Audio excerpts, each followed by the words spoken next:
Hello friends, இன்றைக்கி பார்த்தீங்கன்னா quick aux tool bar தான் பார்க்க போகிறோம். இது எக்ஸலில் வெறும் இப்போ ரொம்ப முக்கியமான ஒரு ஃபங்க்ஷன் பார்னே சொல்லலாம். என்ன பார்த்தீங்கன்னா, இப்போ வந்து மேலே பார்த்தீங்கன்னா home, insert, page layout, formula அப்படி சொல்லி எல்லாமே இருக்குது. இப்போ பார்த்தீங்கன்னா டேட்டா, ரிவ்யூ, வியூஸு, டெவலப்பர்னு சொல்லியிருக்கு.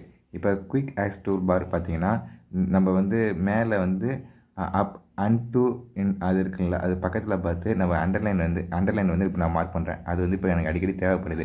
இப்போ வந்து நான் ரைட் கிளிக் கொடுத்து அதை ஆட் குயிக் ஆக்சஸ் சொல்லி கொடுத்தா அது மேலே இன்செர்ட் மேலே வந்து உட்காந்துக்கும். இப்போ வந்து நம்ம இங்கேருந்து நம்ம வேற ஒரு பேஜ் ஹோமை விட்டுட்டு இப்போ வந்து பேஜ் லேஅவுட்டோ இல்லை வந்து டேட்டாவோ ஒர்க் பண்ணிட்டு இருக்கோம்.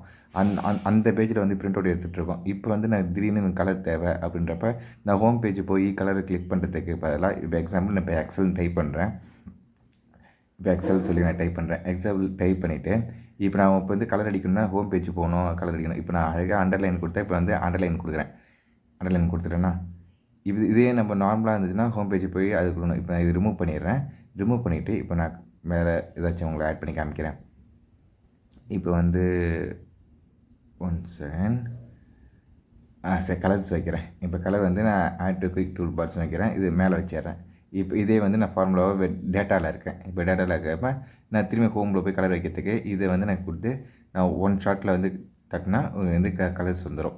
இப்போ நெக்ஸ்ட்டு ஒன்று என்ன பார்த்தீங்கன்னா, டெஸ்ட்டு மெர்ஜ், ரேப் டெஸ்ட்டு மெர்ஜ் பண்ணுறது தான் பார்க்க போகிறோம். இப்போ வந்து எனக்கு ஒரு சென்டென்ஸ் ஒன்று எதிர்க்க hello print to the post reply help you. அது வந்து என்னோடய கண்டென்ட் உங்களுக்கு பிடிச்சா லைக் அண்ட் ஃபாலோ பண்ண சொல்லியிருக்கேன். பட் இது வந்து நீட்டாக ஒரே ஏல ஆரம்பித்து ஜி வரைக்கும் உங்களுக்கு போயிருக்கு. ABCDEF G வரைக்கும் போயிருக்கு. பட் இது வந்து இந்த மாதிரி வரக்கூடாது. இதுக்கு பதிலாக என்ன பண்ணணுன்னா, இங்கே வந்து வேப் டெஸ்ட் இருக்கா, அது கொடுத்தோடனே ஏ காலம் வரைக்கும் வந்துச்சு. நம்ம வந்து ஏல தான் டைப் பண்ணிருக்கோம். ஏல இவ்வளோ பெருசு பண்ணிருக்கோம். இது வந்து நம்ம எப்படி நீட்டாக இப்போ மாற்றணும்னா, ஒன் செகண்ட், இது வந்து நான் அன்ராப் டெஸ்ட் பண்ணுறேன். இப்போ நம்மளுக்கு இந்த மெத்தடில் இருந்துச்சுன்னா ஒரு பார்க்கறதுக்கு கண்டு நல்லா இருக்காது. இப்போ பார்த்தீங்கன்னா பழைய நிலைமைக்கு கொண்டு வந்துட்டேன். இப்போ வந்து இது மெர்ஜ் பண்ணலாம். இது மெர்ஜ் பண்ணால் வந்து அது அண்டர்லைன் கொடுப்பாங்கள்ல, ஒரு ஷீட்டில் வந்து ஹெட்லைனு நான் அண்டர்லைன் ஹைலைட் பண்ணி காமிப்பாங்கள்ல, அது வந்து டாப் லெவலில் இருக்கும். அதை வந்து பண்ணால் ஃபுல்லாக மார்க் பண்ணிவிட்டு ABCDEFG இருக்கா, நம்ம ஏ வந்துலேருந்து ஜி வரைக்கும் ஃபுல்லாக மார்க் பண்ணுறோம்.